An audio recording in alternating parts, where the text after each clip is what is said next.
Come and dream with me.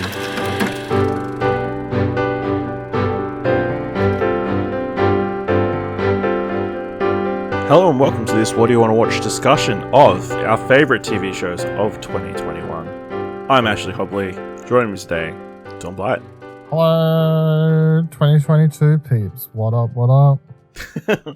Coming here from the past. I'm here from the 2021. Spoilers. Yeah, guess what? Joe Biden's still president. Currently, yeah. Yeah. COVID's still a thing. COVID is still a thing. Whoa, crazy for you guys in 2022. Yeah, so today, this is a bit of a departure from what we've done the last couple of years. Where this segment would just feature in its own episode of What Do You Want to Watch, your usual episode. Yeah, we're doing a standalone episode of our top 10 TV shows of 2021. So, yeah, that's what we're going to do today. We're going to add a couple of top threes right at the end of the episode, but yeah, we're going to be talking about our favorite stuff that aired on streaming services, to be perfectly honest, in 2021.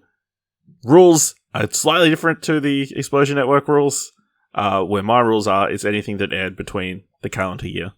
Because fuck Dylan, that's why. So Dylan, let's kick things off. What is your number 10? My number 10. And mine are, again, in case you've never heard me do a list before, mine is in actual order. I would hope, surely you've done yours in actual order. I've done mine in order, but it's the order that I think of them today. You know what I mean? Okay. Number 10 on my list is Invincible. The Robert Kirkman-based series in which, well, I mean, he's the creator of the show as well, I guess it doesn't matter. But anyway, it's based on his comic book. It's the straight-up animation adaptation. What a mumbo-jumbo. Very violent, very good. Danhausen. It was on Prime Video, which was a weird place for it to be honest. But anyway, it was sort of a surprise this year, I feel. Like, I was keen to check it out. And you watch that first episode and you're like, it's all right. I guess I'll watch another one. And then by the time you get, a couple episodes in, you're like, this is actually pretty good. And then by the time you get to the end of the show, you're like, that was actually really good. So, rather surprising. So, the voice cast is all really good. Animation has this, sort of weird mix between both looking exactly like a 90s DC animation cartoon and switching it up at times to be a bit more, obviously, because of the violence and stuff. Doesn't quite fit that mold at times. But, yeah, definitely was one of the most memorable shows of the year. We talked about it. We did a spoiler cast and whatever else. Yep. So, yeah, number 10. Number 10. My number 10 is Heels, the show that aired on Stars in America, but aired here on Stan, following two brothers who work in a small town professional wrestling promotion. With the starring Stephen Amell and Alexander Ludwig as Jack Spade and Ace Spade, two brothers who constantly at odds with each other. It would be easy to describe the show as wrestling Friday Night Lights, especially with the small town feel and how the town is kind of all built around this wrestling promotion. But it's so much more than that. Obviously, it gets into a lot of the wrestling business and that kind of thing. There's allusions to different people throughout. Prominently, Ric Flair, there's very much a moment that's almost pulled from the headlines to a certain degree, especially given this year. It's like they knew. It's like they knew. And yeah. I would say What's-It-McCall's character is based on Jake the Snake, is what I've always felt. Chris Bowers' character feels like it's Jake the Snake. Wild Bill, yeah. Yeah, that's probably fair. But yeah, obviously you've got Stephen Amell, really good as the over-controlling husband who doesn't tell their partner and how they're feeling about anything and keeps everything close to the vest. Very brooding and that kind of stuff. And they tackle a whole bunch of different things. Obviously, a major thing that, I guess, slight spoilers, was their father obviously died, probably less than a year ago. from taking his own life and that kind of thing. So like the reverberations of that through that family and that kind of thing is still running through, and obviously you see the like paternal abuse kind of cycle through going through and that kind of stuff. So there's a lot of things to going through there. The supporting cast is really good. Kelly Berglund, probably the heart of the show is Crystal Tyler. The most probably the face of the show. I would like face in like wrestling terms, like the only really good guy. Although her would be, well, no, it's a spoiler. But that there's another guy. he's Bobby Pinn. Good. Bobby Pinn's good. Bobby Pinn seems like generally. Yeah, he's a super likable, new person. There's some faults you could pick with the show. Like obviously, it's a bit too titillating at times and that kind of thing. And like Rooster doesn't get maybe enough attention, and Jack's wife kind of disappears for large portions of the show and that kind of thing. But I found it super enjoyable and was like very keen to watch the episode every single week. So yeah, Heels is my number 10 show. I will say that it's not on my list and not in my honourable mentions, but definitely I recently caught up and I did enjoy catching up. I think the season finale, without spoiling it, is both really good, plus also just like mind-numbing as a wrestling fan. But I'm keen to watch season 2 as well. Yeah, cool. Dylan, what's your number 9? My number 9 is the Australian TV series Bump. Cool. Technically, season 1 and 2, because they both came out in the calendar year. Yeah. Okay. Yep, that's fair. It's the only show on my list where I could be like, hey, under your rules. Yeah. This is for 2 seasons of a show. So, yeah. Season 1 came out on the 1st of January, start of the year. Jeez. And then season 2 dropped. Crazy, right? Yeah. And then season 2 came out on Boxing Day, 26. So, crazy. Obviously, I think it was probably the first TV show I watched at the start of the year. I would assume, considering it came out the first, yeah. Yeah, because I don't think I watched it that day, but I definitely watched it like probably the first week of the year. So, and then I watched the latest 10 episodes. I think over the first 2 days they were. I think I watched like a couple, and then the next episode. I mean, they're only half-hour episodes, so it's not like it's like hours of my life away. But I definitely was looking forward to the second season. So as soon as I was like, Boxing Day, and I had to go to work, but so I watched an episode, I think episode or 2 before work, and then got home. I was like, cool, more Bump, because I'd actually been looking forward to it. So, but it's a show about this. I think she's like 16. It's like what? Yeah, I think so. Yeah. This girl Ollie, who like in the first episode, she like goes to school and then she's feeling a bit sick. Well, surprise, she's pregnant. I don't want to spoil too much because it's weird. I'm like, I don't want to spoil the first season because that also came out this year. The premise. It's like, yeah, I was like, but she, yeah. So it turns out she has a baby, and then the premise of the show is basically her. I don't think it's a huge spoiler to say. I'm pretty sure they covered this in the first episode or 2. But like her boyfriend at the time isn't actually the person who's the father. In fact, it's another guy. So then the show sort of delves into this sort of weird mix between families where Ollie's family has to get along with the father. Santi is the guy's name, like his family, and there's like a lot of weird stuff that starts happening there that gets its own interesting dynamics.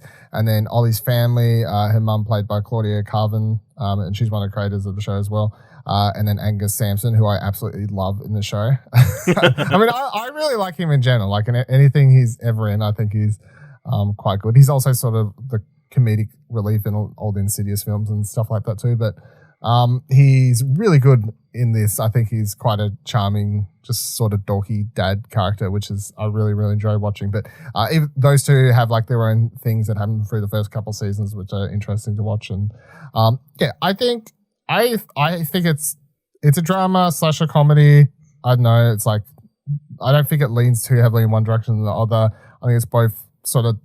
It's a lot of it's sort of dark humor to a point, to a degree, but then also it's like it's quite dramatic at times, and the other parts are quite funny. But yeah, I really like it. I think the writing's quite good. I like the characters, and yeah, I'm definitely keen for season 3, which I know we're getting because they already announced when they did season 2. They're like, hey, we're going to start season 3 straight away. Stan, so it must have done well for Stan. Yeah, they're like, cool, go. So yeah, number 9. yeah, it's not on my list either or amongst my honourable mentions, but yeah, it's fantastic. I'm definitely looking forward to catching up on season 2 when we get a bit more time. But yeah, I definitely feel like it was definitely a show that Stan was pushing. Like, I actually saw like physical billboards and like buses with the show on it, and it's similar kind of thing this as it was coming out. I definitely knew it was coming out Boxing Day, so yeah, I think it obviously did pretty well numbers wise, and that kind of stuff. So I feel like there's a really good, like, it's really like good. You know, it's often good to support like Australian shows, but like that's not exactly why it's on my list. But I definitely feel like the Australian setting and like even like the way the show sort of delves into multiculturalism. I guess I will say from memory, like season 1 was like this awkward period where they couldn't decide whether they wanted to commit to COVID or not commit to COVID. I don't think they do. There's like a couple of times where people go for handshakes and they do like elbow bumps and like there's a lot of hand sanitizer in the background. Season 2. No. Season 2 is like COVID didn't happen. Yeah. COVID didn't happen, which whatever. But I mean, they have a party. Like I think it's in the first 3 episodes of season 2. It's like somewhere along the wharf, somewhere along we can see like Sydney Harbour Bridge in the background. I'm like, yeah, I don't know about that, but for sure, New South Wales, Sydney, don't know, but No. yeah, there's a lot of like Australianism sort of stuff that's sort of helps. I guess maybe living here, like enjoy the show more than I guess international audiences. Maybe I'm not sure. But, yeah. So my number 9 is Invincible, the series that aired on Amazon Prime Video. Like, I obviously read Invincible, the comic book, back in the day. Like, I've got, like, a massive compendium in a box somewhere. So I obviously, like, knew the source material and stuff. Knowing Robert Kirkman was involved, like deeply involved, was, like, had me excited beforehand, but then the actual show itself was, like, really fantastic. Especially in a year when we've had like, a bunch of superhero shows. This one definitely stood out, like, not just because of, like, it was very violent, and it was very violent. I think, you know, the voice cast, like, especially the core group of Stephen Yeun, Sandra Oh, and J.K. Simmons, like, fantastic. But then you've obviously got all these... There was a certain degree of, like, pausing it to figure out who each voice actor was during the episode. Because they had so many fantastic guest stars and that kind of thing throughout the season and that kind of thing. shout out to Seth Rogen. Jason Mantzoukas as Rick Explode. He was good. And Gillian Jacobs and that. Yeah, there's a heaps of people you could name. It seemed like half of Hollywood was in the series. But yeah, just like the story they managed to tell over these several episodes. And then like that finale was like one, like, wow. Yeah. Something they wouldn't be able to pull off in live action and that kind of stuff. So, yeah, definitely a show I'm excited to see more of in the future. So, Invincible, number 9. Dylan, what's your number 8 show? Number 8 is Sex Education Season 3. Some more Sex Education is very good. Everyone should be watching Sex Education, full stop. It's kind of weird because I like, again, we're all trying to be like spoiler free, but then I'm like, technically I should be able to spoil certain stuff, but from previous seasons, but I almost don't watch it because I'm like, well, if you're still not watching this for some reason, you're really missing out. But so this season, again, I guess the sort of standouts are Adam Groff, sort of the building on that character from season 1 through to season 3 is like the most major changes. This entire season is a very will they won't they between Otis and Maeve, and the payoff to that will either please or not please you depending on who you are, I guess. But I also really appreciate Jean's storyline this season. Obviously with her Being finding out she was pregnant at the end of the last season, and then like her deciding to keep that baby even if the father doesn't care about it come this season is like an interesting way to start the show off. Even Ola gets some like unfortunately maybe pushed to the side, but even she has like continues to have an interesting storyline with the fuck's her partner name? Lily in this, which is good. And then the other major addition, or even Adam's dad like having a weird side story, and this was just an interesting thing. Yeah. That was generally interesting, but I'm like, why? Like that's a character after getting fired, you're like, never see him again. Yeah. But anyway, he's back.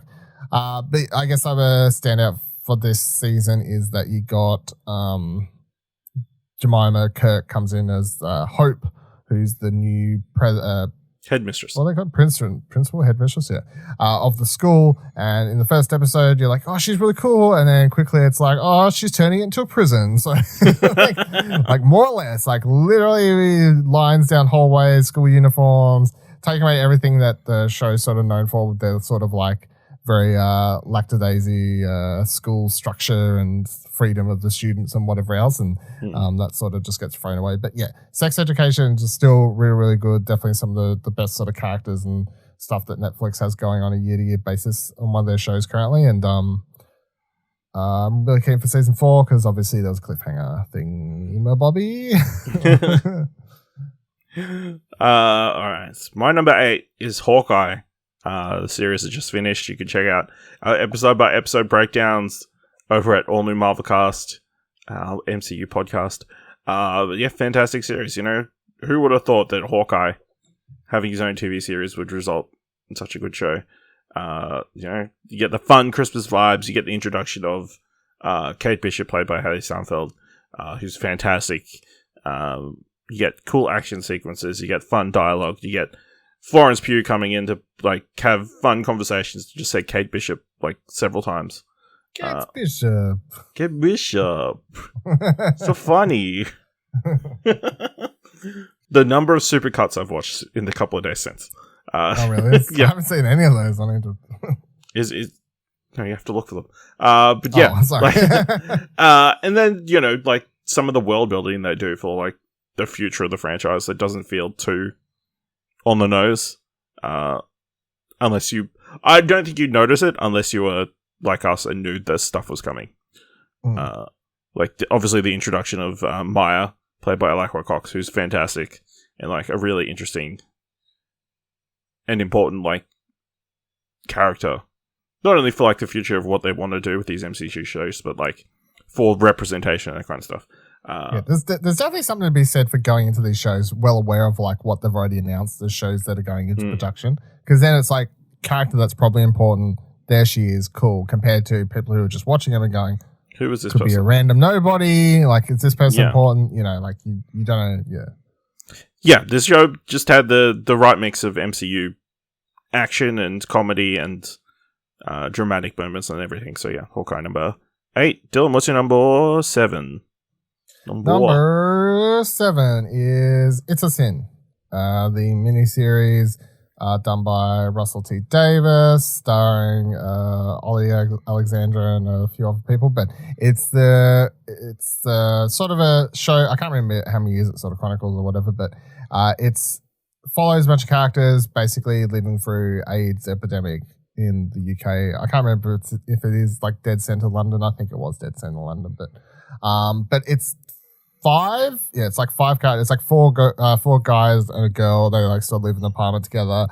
First episode, you get to see them like strike up this friendship, and then following episodes, you get to see how like career, life, love, partners, all this sort of stuff. And the whole time, like what you're watching and like the direction it's obviously going to go, and like sort of AIDS is always like lingering on the corner. I think the most interesting thing about watching this series though, because like you may be like, like I've heard this story a million times. Like, why do I need to watch another series about like AIDS? Like, surely there's enough on that or whatever. I do feel like there's something to be said about like the way this is. I don't even know if this is done on purpose or just like watching it during COVID, but the way this show like centers a lot of its message to a degree around,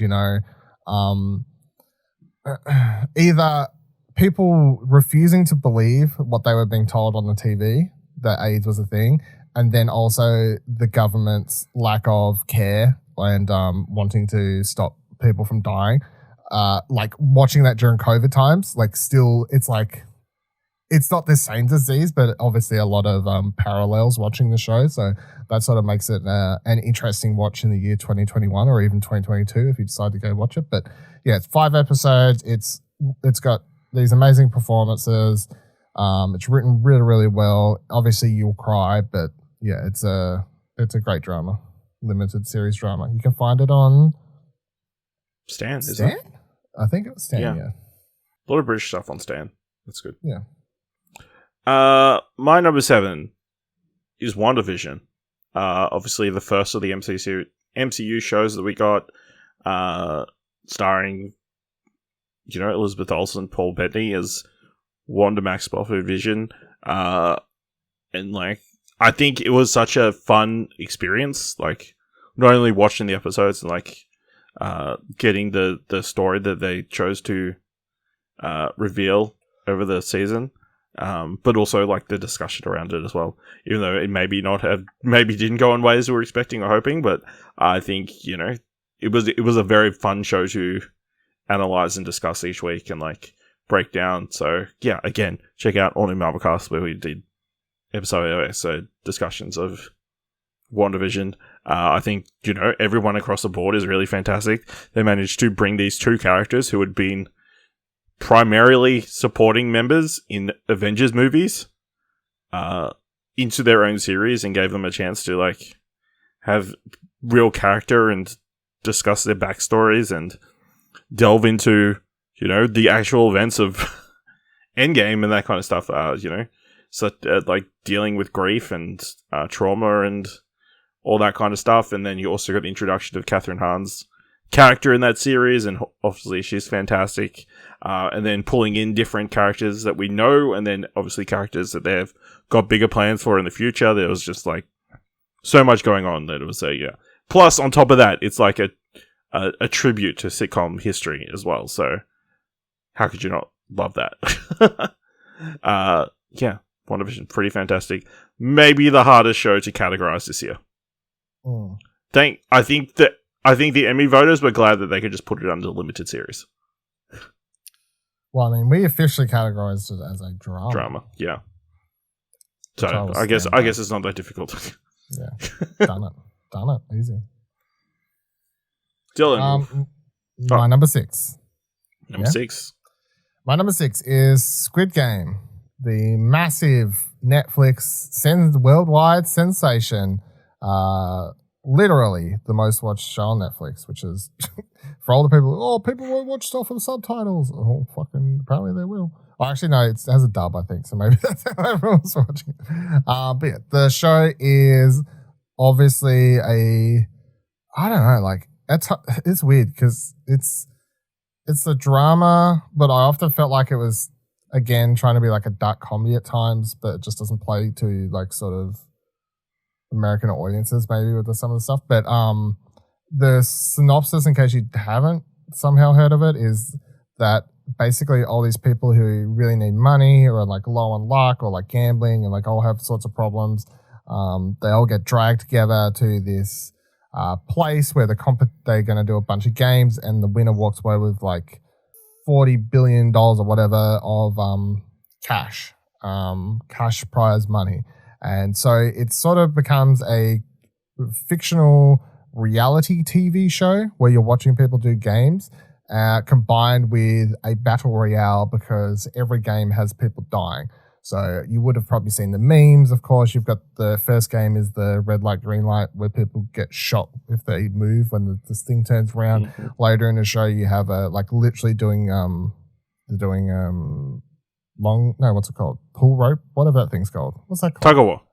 Tug of war, yeah. Pull rope. Pull rope. They are pulling a rope. They do tug of war, and the losing team doesn't survive that. But yeah, it's got the lead, Lee Jung Jae, is really good. Sort of really, I guess, emotionally, or he's, especially in a series where it's subtitled, it's not in English. I always I find it often does help with in stuff like this where the lead is very emotive. You know what I mean? It sort of helps carry through a lot of the, I guess, if you're missing the subtlety within voice tones. You know what I mean? If you're watching something that's, because you miss it if you don't quite understand. But the rest of the cast is really good too. the whole series is about obviously it's quite funny though, because like the whole series is literally about rich people, you know. I don't want to spoil it, but how can I say it? It is about rich people, and you get to see a bunch of the rich people by the end of the show. I don't know if that's a major spoiler to say, but the way they like display the rich people, and they're all white, by the way, because of course they makes sense. Yeah, and it's just quite interesting to see how this show, which sort of like is anti-consumer capitalism and all this sort of stuff, and now it's like here's the Funko Pops. Check out this massive Mr. Beast ripoff. Yeah. Here's the Mr. Guess Beast what? Chrissy yeah. Teigen had a Squid Game party where everybody played the games. Yeah. That was the most like dumb fucking thing. Like, it's just like woof, straight over the head. But I mean, whatever. I guess it's like art's ultimately for the beholder to take from what they will. I guess, but yeah, half the things that we put out now, at like 20 seconds after they've been aired, turn into memes. Or gifts for us to use. So, I mean, who knows what art is anymore? It's true. It's a good point. But yeah, it's a really good series. It's quite violent as well, which is good. Appreciate a good high level amount of violence, I guess. But I mean, it's quite violent. But and it has a really fantastic, one of my favorite episodes of TV this year would be, I can't remember the episode name. Maybe I can find it real quick. What is it? It's episode 7? It's episode 6. Kapanu? I don't know how you say it. But yeah, that's probably one of my favorite episodes of TV this year as well. So, yep, number 6 on my list. Cool. My number 6 is Hacks, the Gene Smart TV show in which she plays a legendary Las Vegas stand-up comedian. Currently, you can watch it on Stan. Who, you know, start at the start of the season, like they want to start paring down her dates at the casino that she also shows at and that kind of thing. So she ends up teaming up with this young Hollywood writer who got fired because of an insensitive tweet. And they kind of like, you know, she kind of is acting as her assistant for the most part of the season, helping her write new material and that kind of thing. Yeah, really great. Obviously, Gene Smart is fantastic. There's definitely influences. Like, initially I was like, oh, it's like a Joan Rivers like type character with that kind of story, but there's just so many more influences in that kind of thing. You get to, it obviously talks about like how women have been overlooked in comedy for so long, and kind of touching on like what women can do and what they can't do and that kind of stuff. I think it's just fantastic across the board. You know, even though the two leads like have great chemistry, but obviously they're really good at like being antagonistic to each other as well. And also Carl Clemens Hopkins, who plays Jean's Deborah Vance, is assistant Marcus or chief operating officer of the company or whatever. He's fantastic as well. They are fantastic as well in the show. So I would definitely recommend watching Hacks, my number 6 show of the year. Dylan, what is your number 5? My number 5 is WandaVision. I won't go too much because you already talked about it, but obviously the first, I think it gets like extra points maybe because it was the first MCU show on Disney Plus. It was just like so shocking how MCU it was. You know, as someone who like really likes the Marvel movies for the, I guess, the characters and the storytelling, but less so for the action elements. It was really good to see, I guess, a long form storytelling thing where just like sort of diving into which became a running theme for all these shows, but the fucking like long-term PTSD a lot of these characters have from different films and things that they've gone through in their past and stuff. Trauma has been like the true villain of true villain of 2020 and 2021 and probably 2022. Turns out everything's about trauma, so it's true. If you dig deep enough. But it's really good. Elizabeth Olsen like gives her best performance as Wanda here, obviously. Paul Bettany's best performance as Vision, but it's also in part because they get to stretch it out by playing all these like parody versions as they send up and pay homage to, as you mentioned before, each episode sort of has a different style to it, like look back at sitcom through the years, and all that's really fantastic. I mean, even a lot of the older stuff I used to have to watch when it was on TV, my parents and my grandpops and stuff like that. So, I love Lucy stuff and whatever that area, Bewitched and stuff, like, all the way up into the more modern 90s era stuff. Like, I don't want to spoil, because I feel like the black and white stuff people have seen, but some of the other stuff people may not still have seen. But yeah, it's really good. But obviously, I think it hits its high the way it all wraps up and the way everything else sort of comes together and comes down to like why this is all happening, like the reason Wanda's like in this predicament. Like, it all ultimately comes back to like really like deep sort of personal issues for the character, and I really, really like that. And I feel like this show like elevated Wanda as a character in the MCU, someone I didn't really give any two fucks about, to sort of now I'm like, Doctor Strange movie is going to come around and be like, fucking move over. Like, Wanda's one of my new favorite characters. Like, oh, I'm here for her. Like, let's go. So, and some of the other people you get to see in this is quite funny too. Like, without, Catherine Hahn's really good, obviously, but then also just having Kat Dennings and Randall Park get to do their back and forth chemistry with one another was quite funny. So, yeah. Absolutely. All right. My number 5 is Sex Education. Like you said, fantastic again this year. I think great chemistry across the board, great character work. Like you said, Adam Groff, fantastic. His character progression, I think the show does such a great job of like redeeming characters. Like, obviously we had Adam over the last couple of seasons, but then his dad kind of like has been a much more likable character this season. And I feel like obviously they introduce interesting characters to the dynamic as well. Obviously, like you said, Jemima Kirker's Hope, the headmistress, kind of shaking things up as well. But then you introduced Cal, a non-binary character, to partner Jackson throughout the whole season, and kind of delving into that aspect, which they haven't had a chance to explore in the show so far. Really interesting and like informing. And then like a character who's been there since day dot in Ruby gets suddenly a spotlight in the season. It gets so much character growth and like development and that kind of thing that, there seemed to be a split afterwards about who Otis should end up with and that kind of thing. So, I loved it. There's so many great moments, especially like the last episode, like perfect culmination. Also, Amy Lou Woods is fantastic as Amy. Just hilarious every time she's pretty much on screen. So, if you haven't watched Sex Education yet, you should definitely be watching Sex Education. Dylan, what's your number 4 show of 2021? My number 4 is The White Lotus, which was a limited series and now is getting a second season. So see how that turns out.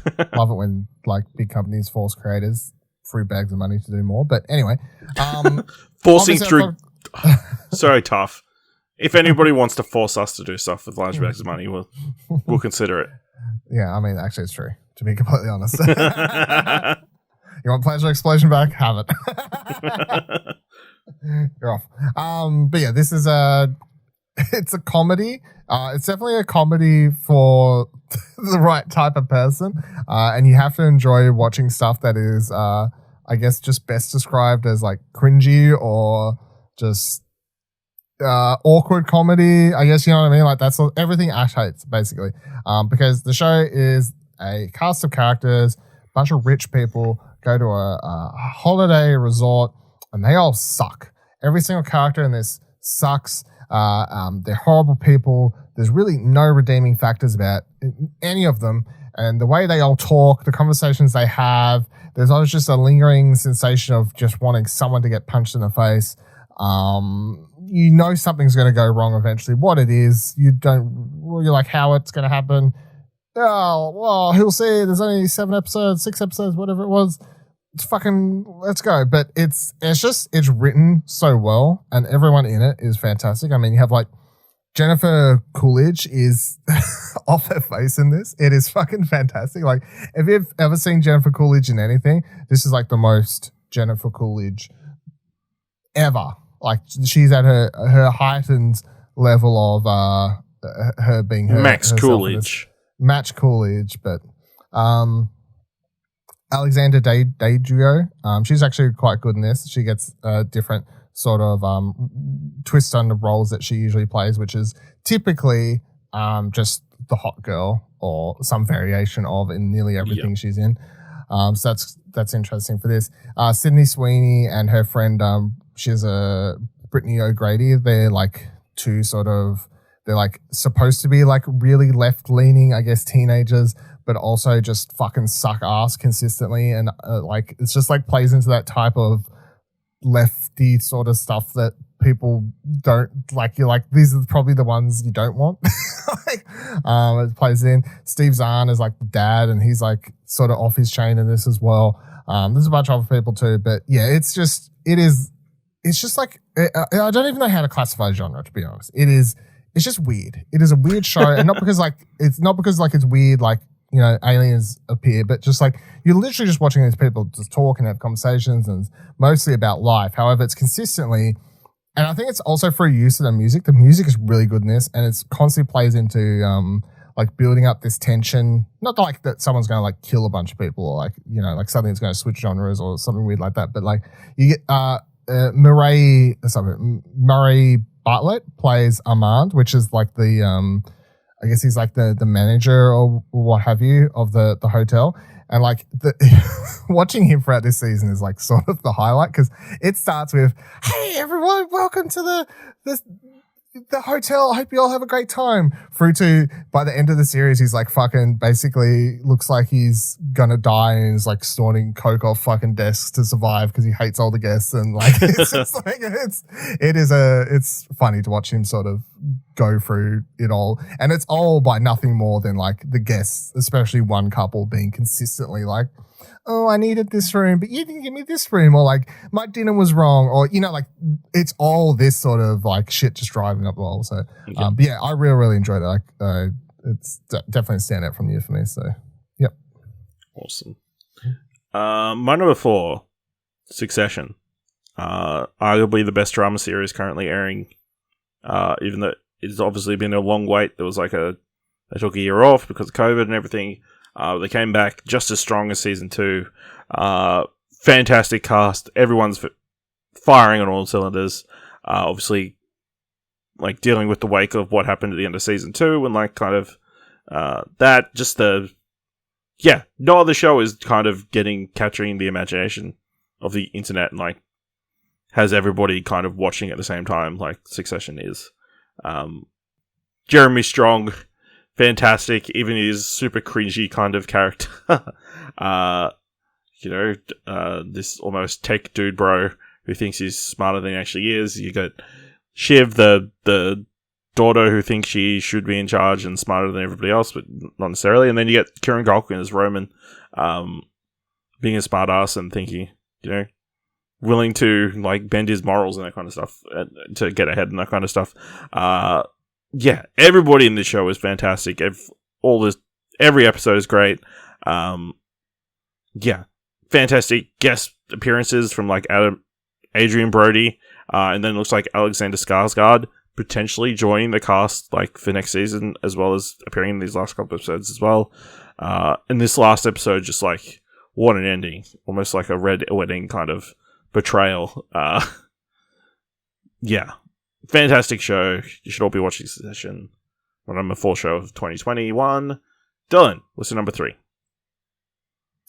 My number 3 is what was it? Feel Good Season 2. I was like, make sure I don't accidentally mix up my list as I'm reading it out. Feel Good Season 2. I really liked watching the first season of Feel Good. I think I watched it last year. Maybe that's when it came out. I don't remember. Time is a blur. But season 2 came out, 6 episodes, so this is the end. Apparently they're not doing anymore, which is fine because that's a perfectly good place to finish off. I honestly, this is one of those shows where I'm very much aware that I think for some reason this show like struck a nerve with me to where I just like fell in love with it.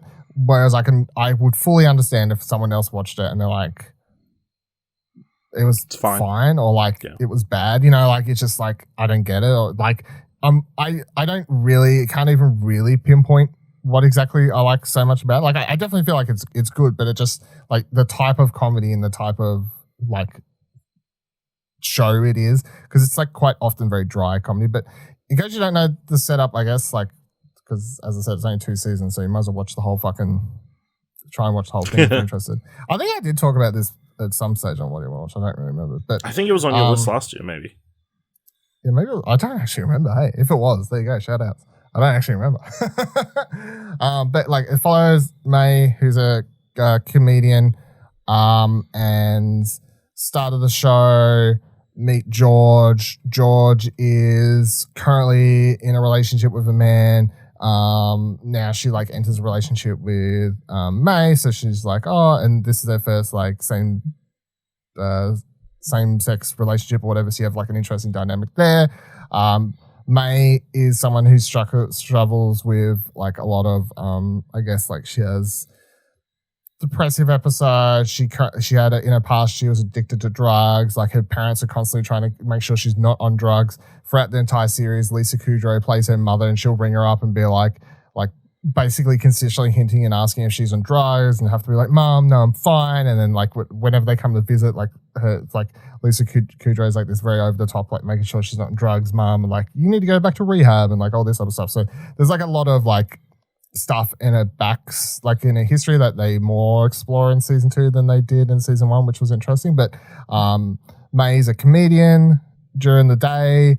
Obviously tries to use a lot of her real life to talk about what's happening, be that sex life or parents or whatever else. So that leads to some awkward moments and so on. But yeah, I mean, it's a comedy drama.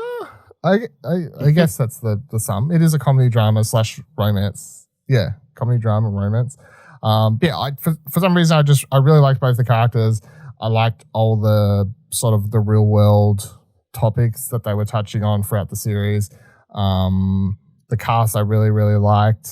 And yeah, for some reason, by the time I got to the end of that second season, the last episode, I was just like, what a fantastic season this was. Like, I think I binged it in like a day, and I was just like head over heels. I thought it was, I remember like I got to the final episode and the credits were rolling. I was like, just like, I was in the feel zone, and I was like, fuck, this was a good show. Like, why aren't more people watching the show? And then the more I thought about it, I was like, the more I was like realizing, I'm like, this show probably isn't for everyone, but fucked if I don't really, really like this show. So yeah, feel good season 2. Cool. My number 3 is Mayor of Easttown, the HBO series starring Kate Winslet's a detective mystery story set in a small town, anchored by Winslet, Julianne Nicholson, Jean Smart, and Angry Rice as like these core female characters. Also got Evan Peters and Guy Pearce in there as well. Just a fantastically acted show, fantastically written. Like the mystery of the show was kind of like perfectly like eked out, I guess. Like slow breadcrumbs all over the place. Just the reveal of the show's killer and that kind of thing was so perfectly put together. Another show that you kind of, once I caught up and realized how good it was watching week to week as soon as the episodes pretty much came out. So, yeah, fantastic show. Dylan, what's your number 2? My number 2 show is Arcane. Wow. Legends. Why wowing? No, I wasn't expecting it so high. Man. It's a great show. At this stage, you were like, surely, what? You thought it was going to be a honourable mention, I guess? Yeah.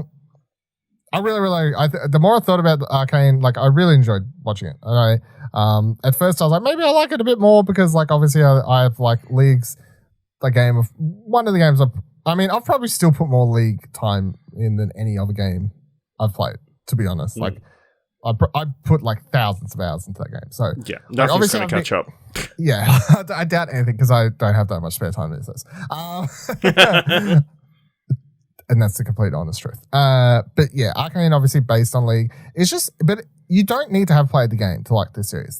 This series stands on its own 2 legs so well and does such a good job of, and really this is nothing to do with Riot. It's to do with the animation studio and the all the producers of the show and the writers and directors and, everyone involved in. I mean, I'm not going to list them all because there's like fucking 10 people involved in writing, I think. But everyone involved with that is sort of who gets the big like thumbs up, because they take the lore and what little breadcrumbs of it that's spread throughout League of Legends, the game, and they build upon it and create this series that you could totally go into without having played the game at all, which is fantastic the way it should be. And they build this animated series that is just very beautiful, has these really well-developed characters. It's an adult series, and I say that in a way that's not like, oh, it's violent, but more so like it deals with a lot of like thematically very adult things, be that like politics or like trauma that children suffer, and then like how it affects them growing up, and like, like all these other sorts of things throughout the show. All the little Easter eggs and like tidbits to set up the show going forth, like going into season 2. Like, it's so exciting to see what directions they're going to head with those. The music is surprisingly good, even though it's Imagine Dragons. Man, Imagine Dragons had a roller coaster year. Yeah, I know. I would say this is definitely Netflix's best show that they've put out this year. And also probably the biggest surprise of the year. Like, personally, like it's my number 2 favorite show, but it would definitely, as far as like surprises go, this has been my number 1. Like, I was always going to watch this, but I always expected it to be either okay or like meh. I really never would have thought I'd be watching it and be like, wow, this is like actually really good, to the point that like mainstream media may even like this outside of like, like gaming, such pop culture websites and stuff like that. But yeah, can't wait for more. We have to wait a whole other year because it's not coming until 2023. But yeah, there to be the breaks. As long as the quality is still good, I'm willing to wait. Yeah, you can of course check out all our spoilercasts for each act of Arcane on the What Do You Want to Watch feed. My number 2, Ted Lasso, season 2. Our number 1 show of last year slipped down a little bit, but it's still just as good. I think a much more interesting season. Like, last year was obviously a very wholesome, and like it was what we needed to a certain degree. Obviously, with the very start of the pandemic, we just needed some wholesome, enjoyable, positivity. This season, like, they go into some like darker territory, and let's touch some like deeper themes and that kind of thing. Like, obviously a major thing throughout the season is like Ted dealing with his own mental health, with the introduction of Sarah Niles as Dr. Sharon, being like a pivotal character throughout the season, and someone that Ted like is not on board with straight away. Also, all the supporting cast each get like chances to shine. Like, there's a full episode completely focused on Coach Beard, a character who was mostly grunts and sideward glances through the first season. You do get episode like Sam has like a major subplot throughout the second half of the season, that kind of thing. But yeah, everybody is fantastic. I think Roy Kent, obviously. Brake Goldstein he won the Emmy, but I think he's better this season with his post football. Man, just everything. Like, my favorite scene from the show is totally just when he's called into the classroom, like talking about his niece swearing or whatever. Well, who the fuck calls that? And then like turn around, who the frick? Who? Sorry. No, what was I'm trying to quickly find. My favorite is obviously doing the live TV commentary.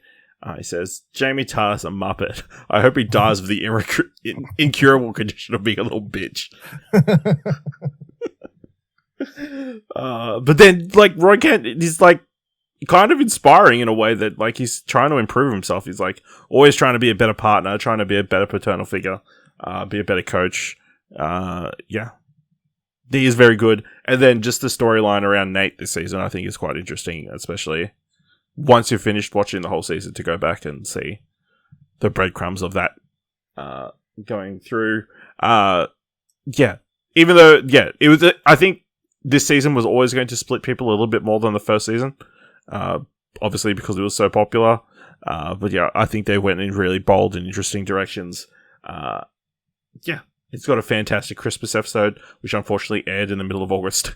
They got a lot of stuff. Yeah, fantastic. Definitely looking forward to another season of Ted Lasso. The last season? Who knows? We'll see. Dylan, what was your number one show of 2021? My number one show is kind of boring answer, to be honest, but Mayor of Easttown. Wow! That's fortunate, seeing it's the Explosion Network's number one show of 2021. You can check out the spoiler discussion that we put out on the What Do You Want to Watch feed. I feel like if we both had it in like around 10 to 8, it'd be like, well, how did it end up as number one? Yeah. You know, like, it's weird. Yeah. Yeah, it's crazy. But yeah, I mean, Mayor of Easttown was the big sort of gritty HBO show of the year, which usually always sort of gravitate towards me and it'd probably end up in my top 3 at some point. So, you know, there's at least one HBO dark show a year that ends up in my top 3, I swear. Kate Winslet is fantastic in this. Julianne Nicholson's fantastic in this. Jean Smart's fantastic. I mean, the whole cast is just fucking 10 out of 10s. The mysteries, like, I couldn't predict where it was going to go. There's a lot of twists and turns. There's a lot of like, oh shit moments. And then the reveal at the end is just like sort of, it's weird to say it's a cherry on top because it's like, it's quite heartbreaking, dark, and heartbreaking. But like, as far as like a TV series writing goes, it was I didn't see it coming, and it's the way it's all done, I feel like is just excellent. Like way to ship everything else. But yeah, not only do you have a really good murder mystery plot, but then you've got all these interesting elements with Kate Winslet herself, Mayor, dealing with like family, divorce, her ex like getting with someone else, like her kids potentially not liking her as much as the other family, and dealing with the death of her son from like a couple years prior, whatever it was. Like, it's all these like lingering storylines and things that are happening. That it's not just a murder mystery thing. Like, obviously, it has a lot to do with even her love life is explored throughout this show. So, yeah, it is definitely the must-watch show of the year, in my opinion. All right. My number one, also a murder mystery. What a year! But mine is Only Murders in the Building. The comedic slant on the murder mystery, I guess, starring Steve Martin, Martin Short, and Selena Gomez as these 3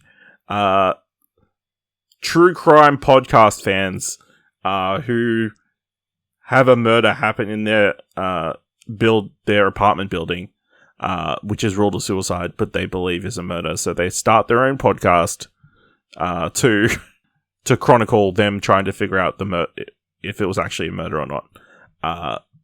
Just, you know, obviously anything with Steve Martin and I thought you was going to say anything that's about podcasts. I'm in because that's well, no, I didn't watch Homecoming, which is based on podcasts. So, but I guess that's not about podcasts. It's just based on a podcast. So, yeah, maybe you're right. But yeah, anything with Martin Short and Steve Martin is guaranteed to be funny. But Selena Gomez holds her own as well. Just the dynamic between the 3 different characters is fantastic. With Steve Martin being this like retired actor who had like a detective show in the 60s, but very much been like living off the residuals and not like having a lot of work since. Martin Short is this theater director who very much is struggling to make money and afford to live in the building anymore. And then Selena Gomez like being this younger character who is very mysterious and has like don't understand what she's doing in the building and how she affords to live there and like all these other things at the start of the season and that kind of thing. And then just the slow unravel of the mystery. You know, even though there's all these different twists and turns, different suspects, including Sting at one point. The actual musician Sting. The wrestler? Oh. Sorry. Yeah, there's a bunch of great cameos. Like Nathan Lane plays a pretty big character. Jane Lynch comes in to play Steve Martin's character's former stunt double. That's quite amusing. It's a much better visual gag when you actually see it. And yeah, I feel like obviously the final reveal is pretty great as well. And then also, like, they clearly set up a season 2 in a way that I go, shit, how did I not realize there was going to be a season 2 as the episodes went along? Yeah. Only Murders in the Building, fantastic, available on Disney Plus right now. So yeah, those are our top 10 lists. But let's jump into some what do you want to watch top 3s. Definitely in the top 3. Dylan, do you want to give us your first of your top 3 honorable mentions? Number 3. Did you order these, or what? Yes. What criteria did you use for these? What criteria? I mean, they're ordered. Is it 13 to 11, or No. So I would say I guess technically in my head, it's like, I guess number 1 would be the more likely I'll kick something else out for that to be in. Maybe. Okay. But it's not 13. Like, I didn't technically do 13, cut it off. I think maybe I had 20 shows written down, and then I did the top 10, and then I picked out the leftovers, the honorable mentions. So, yeah. Okay. All right, number 3, Ted Lasso season 2. All right. So, really enjoyed it. It's still really good. Obviously, Ash just talked about it. I wouldn't say I liked it less or more than season 1. I would say that season 1 just obviously as a brand new show. It's a bit more, it's like, yeah, like it's exciting, blah, blah, blah. It's like, this is more Ted Lasso. It's still really good. I don't really have any problems with it being less funny or whatever the complaints are and that sort of stuff. The Christmas episode is fucking probably one of the best Christmas episodes of any show ever. It's just weird that they released it when they did release it. Had a weird animated special come out instead on Christmas instead. Which was they finally utilized that stop motion animation they used for a title sequence. For the one thing, yeah. So I'm like, whatever, watch that, I guess. But yeah, it's really, really good. I would say definitely, though, I'm just more aboard. I don't get so attached to what's McCall's character, as you do. Fucking whatever. What's his name? Nate, yeah. The Nate storyline was like, I actually found it grinding nearly, where I'm like, not that it ruins the show, but like, I'm not like, oh, I'm interested to see with this guy. I'm like, I fucking bop you one in the face, mate. Like. I mean, that's a perfectly valid response. Yeah. That's where I'm at. It's the story of you getting to the point where you want to pop him in the face. Yeah. But yeah, it's still Ted Lasso. It's still really good. All right. Mine are like shows that I kind of want to highlight more, not necessarily things that would have like been right in my top 3. Number 3, Cowboy Bebop. I think you got. It's a rough one to recommend, seeing as they've already announced it's cancelled. But I think there was potential there, and there's like interesting elements to that show. Yeah, I think it's just I think it'll be one of those things that we kind of look back on and like maybe we should have given it more of a chance. It's going to be one of those rough one season shows that like was interesting and had potential, but maybe didn't get the chance to fulfill it. So yeah, Cowboy Bebop, check it out on Netflix. Dylan, what's your second honorable mention? My second honorable mention is Hawkeye, which is my other favorite MCU Disney Plus show. I feel like unlike WandaVision, it doesn't have as strong like thematic character stuff going on. It is just a lot more fun times, which is perfectly fine. It just does a really good job at doing that. And it's Jeremy Renner's like, I wouldn't say like I'm suddenly like Hawkeye's my new favorite character, but like Jeremy Renner definitely gets to do more in this than he ever has, which is good to see. But the standouts are, of course, Kate. What's fucking Yelena? No, what's Florence's? What's his Yelena? name? Yelena. Yeah, Yelena. Like their chemistry between those two characters. Like if you take one thing out of the show, by the end of it, it's like that's what we want. That's what we want to see. But overall, it's just a good fun time. It's a Christmas series too, so you can watch it every Christmas if you want. Enjoy it that way. Has a dog that eats pizza. Fucking, I don't know what I want. Has a bunch of LARPing in it, surprisingly. Yeah. It's good shit. Yeah, really good. We'll say, obviously, everybody petitioned to have, like, Josh Gad come in and do, like, those Frozen shorts about telling stories of other things. I would just like several shorts of, like, Yelena just saying names. I would pay good money for that. Kate Bishop. If she ever sets up like a Cameo account, that's like Bugs Bunny. All right. My second is another wrestling related TV series. Young Rock, a fun little family comedy based on the life of The Rock, in which it's set across 3 different time periods of his life, with each episode mainly focusing on one period, but also having the structure of him running for president in 2032, I want to say, off the top of my head. Just really fun, wholesome show with like really good family dynamics and like important lessons for like, it definitely feels like a very old school like family comedy, but still with like the fun edge, and you've also got that wrestling tangent as well. And obviously you get a little bit of The Rock every week, so that's not so bad. And yeah, they also just released like a Christmas special episode, which is quite good as well. In which Rock is starring in a Christmas movie, which is a spin-off of A Christmas Carol, in which he's trying. I can't remember off the top of my head, but man, he's the little kid in that story that has a crutch. He gives him the people's elbow. he plays like the grown-up version of that. Okay. And he's got a shotgun crutch. Sure. It's interesting. It's a good framing device. So yeah, check out Young Rock. It's currently available on Binge. So I think it's really good. Shot in Australia as well. So what? Dylan, what second film? Yeah. What's your number one honourable mention? The Witcher season 2.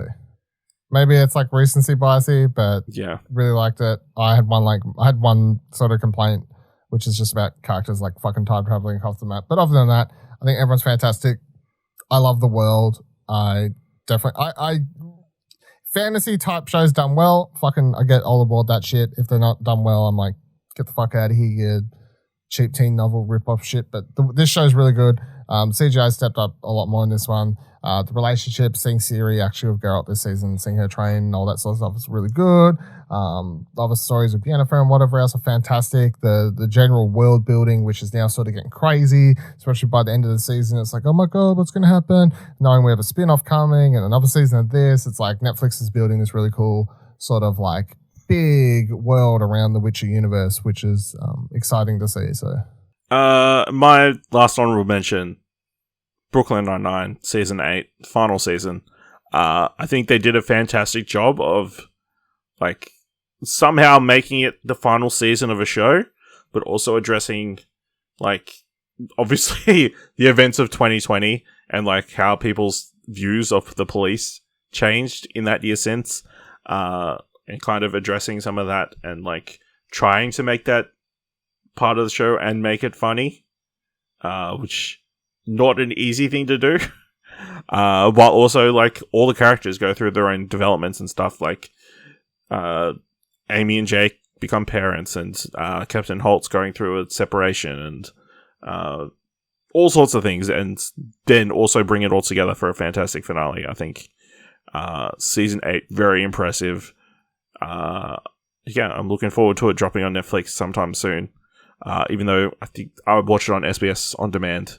But then I can like binge watch it again in the future. So yes, it was my last chance to bring up the show, so I had to bring it up somewhere. And then because Dylan requested it, top three shows not from 2021. I think is the best way to describe it. Yeah, so top 3 things that were released outside of your strict January 1st to December 31st guidelines. All right. Dylan, what's your number 3? Number 3, I know this much is true. I think I talked about it at one stage on What Do You Want to Watch. I'll sum it up probably the way I would have back then, which is that it's a fucking hard as fuck watch, but it is haunting. And I've got to all the way to the end of the year, and I'm still thinking, like, fuck, that show was just just hard to watch, but it just sticks with you. It's got Mark Ruffalo playing twins. One of them suffers from like paranoid schizophrenia, I guess. And the show, like, I guess it's been a while since I watched this. I don't know what what the actual setup in episode 1 is, but like it basically is just the family. Like it's just showing that how this one brother helps the other brother who obviously is in need of help, and like the relationship they've had with other members of their family growing up and how that's affected them. And then the older brother played by Mark Ruffalo, like he's going through like trouble with his own family at the same time. Catherine Hahn's in this. She's not funny at all like anyone else in the show. She plays it 100% straight. So if you want the opposite of like her everything else, like this is her just doing straight up drama. But yeah, it's a hard watch consistently. Melissa Leo is also really good in this. But yeah, it's and I'm not saying like it's like fucked up. Like it's not real. Like there is some like fucked up shit that happens, but like you never see it, so it's not like visually haunting. It's just like thematically it's rather haunting. But yes, I think it won an Emmy for something too. Well, someone did. Let me see if I can see. Win outstanding lead actor in a limited series or movie, Mark Ruffalo, Primetime Emmy last year. Yeah. So yeah, there's that. That's number 3. Yeah. Yeah, that's right. That's when he robbed Jeremy Irons. Fuck off. He plays 2 roles. Oh, wow. My number 3. Mark Ruffalo, motherfucker. Nothing. I don't know why I started this. My number 3 is a show that has become like a passive show that I like to watch while I'm like working on other stuff. New Amsterdam, medical drama in which a young-ish new medical director comes in and is looking to change the medical system as where he can, even if that doesn't make financial sense or like any sense at all at times. I think it's got a really good cast, led by Ryan Egolds, with like people like Freeman Agyeman, Janet Montgomery, Socko Sims, and Anna Pemker and Tyler Bean amongst the main cast. Yeah, just really enjoyable. I think I have, according to Trakt, watched all 4 seasons at some point this year. So yeah, I think it's really good. It's a solid medical drama that isn't too over the top with the love romances and that kind of stuff. It's definitely not Grey's Anatomy or whatever. So yeah, I really enjoyed it. That's my number 3. Dylan, what's your number 2? Show that you did. What did come out in 2021? Well, this did have a season come out in 2021, but I haven't watched it. So my pick is Superstore, which I still haven't caught up on. Yeah. However, I'm getting there. I'll finish it next year, obviously. But I've just been busy, like, this time of year, so I haven't really gone back to it. But I'm up to, like, halfway through season 5 or something was, like, my last count, so I guess I've got, like, a season and a half left or whatever. But, yeah, it's really good. It's really funny. I really have enjoyed how the show starts with, like, a light sense of, like, things in the store can get a little bit silly. Like, the show's not, like, really, like, built in, like, full-on, like, realistic things. And then by the time you get several seasons in, there's just, like, wacky shit happening that doesn't even really make sense, but it's perfectly okay. But then every now and then they'll, like, chuck in, like, a serious topic, like, Mateo, like, getting taken away by ice. Yeah. All this other shit. Like, the show's like, very funny. And then next second it's like, fucking serious shit. Like, and it quite consistently touches on stuff like this, especially when it comes to, I guess, workplace stuff.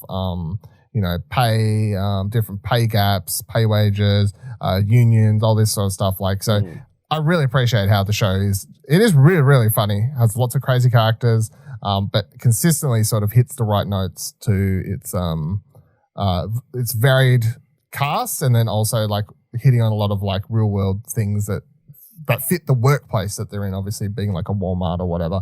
And obviously a lot of it's like American focused-ish, to a degree, like especially a lot of stuff, but it's still very funny. And then obviously, what's the fuck? America Ferrera is this, like, she's amazing, and this Ben Feldman's good. Like, he definitely does a good job at playing Jonah. I wouldn't say that, like, he's like, I walked away like a mega fan of his or anything, but I would say, like, Lauren Ash. He's a hard character to love. Yeah. Lauren Ash, Dina, whatever her name is. Yep. She's fantastic. Colt Dunn, Garrett, he's fantastic. Mark McKinney as Glenn obviously is the standout. Like, Glenn is the character you walk away think about the show from. So, yeah. Superstore. Number 2. Awesome. Very happy to hear that. Yeah. My number 2, Solar Opposites. So this is a new show from who is it? Justin Rollins, in which a bunch of aliens have crash landed on Earth, and are trying to repopulate their species by like setting off this device on the planet, but it's not working properly. So they just have to kind of live on the planet in the meantime. And they just get into a bunch of misadventures and that kind of thing. So yeah, really enjoyable. Definitely has that Rick and Morty vibe. Especially when they've got the two kid aliens. One of them has just been shrinking people and sticking people into his like aquarium like thing in the wall, where a whole new civilization of people have like started to rise inside the wall of all these tiny people. Yeah, really enjoyable, available on Disney Plus, so I would recommend checking that out. Dylan, what's your number 1 show not from 2021? I May Destroy You. So obviously watched this for our like Emmy catch up thing, and it was the show that I instantly like sort of just like binged the rest of because I was like 2 episodes. This is great. Let's keep going. If I'd watched this last year, I presume this would have been in my top 10 at some place or whatever. So now I'm putting it in here so I can make sure to mention it. But it is a drama about what's that character's name? Arabella. Right, that's the character's name. Arabella, who like at the start of the show, first episode, I don't think this is a major spoiler. I can't remember what the show and trailers or not, but she sort of wakes up and she's not sure what the hell happened the night before, and then she begins exploring things, and then it sort of becomes obvious that she was like some form of rape or potential sort of like sexual assault happened. And then the show from there sort of goes with her sort of figuring out what happened to her, like tracking down what goes from there. And then she's also dealing with her friends, who have their own things going on, her boyfriend, who's in another country, like sort of like what's going on there. All these other bits of things. Sarah Niles is in this as well, by the way. I don't think you got to that point. Or maybe you did. I can't remember. She plays a police officer in this. She's in like a couple of episodes, but yeah. Really, really good show. It starts off in like sort of like a dark place, and it explores that. But I like the way it gets layered. So again, without spoiling it, like other elements of like sexual assault and things begin to get explored, and I don't know if I can say about exploring, but I think the moment I was like, oh, this show's like really interesting, like got up the notch is, I think there's a point maybe around halfway through the series where after like Arabella is like trying to explore like what happened to her, another character is sort of trying to say that they were potentially raped. However, it is a male character, and the show does a good job of like sort of delving into this whole like, oh, but like it's fine because like, like it's treated a lot differently, and like the show does several other variations that are exploring like it's not all just like one like rape story. Like there are like multiple layers to it and stuff like that, which becomes quite interesting. And then the show delves into a lot of other things, including like social media weirdly in one episode towards the end of the series, and like how people can fall down social media rabbit holes as like a form to deal with like depression or like and that's like an outlet. So there's a lot of interesting themes in this. Is it Michaela Cole? I think that's how you say it. Yeah. Fantastic. Obviously, the creator of the show, star of the show. Fucking can't wait to see what comes next. But yeah, I May Destroy You. Definitely one of my favorite things I watched this year. Yeah. So my number 1 thing that I watched that did not come out this year is my rewatch of Cowboy Bebop, the animated. Fucking hell. Listen, if you didn't listen to me before about watching the live action version, go back and watch the anime. It's still good. It's still great. Like, you know, whatever happens, Sitting there happens. writing your list like Cowboy Bebop and this, Cowboy Bebop and this, Cowboy Bebop and this. Why not? Jesus. You know? Yeah, I mean, just watching it also juxtaposed with what they did in the TV series, and like, I think it raises both. It's like, that would have been interesting. Imagine if they'd done that in the anime, but then appreciating what they did in the anime. Yeah. A cool double feature. I don't know what you would call it. No, because I did that. I No. watched 2 episodes of the live action, and I watched 1 episode of the anime. So it's not a cool double feature. No. All right. Yeah, that brings us to the end of this episode. Let us know what your top 10 TV shows are of 2021, or what, 1996. or yeah, any year, any year that is apparently. That, I guess that's how we're going forward. Let us know by going to explosion.com/Twitter or jump to Discord at explosion.com/Discord. If you want to help us out here at What Do We Want to Watch, leave us a review on Apple Podcasts or on Podchaser, or rate 5 stars on Spotify, or just tell people about the show. And if you liked this episode, thought it was worth it all, head on over to a Ko-fi page at explosion.com/support. Thank you very much for listening. Until next time, keep watching stuff, I guess.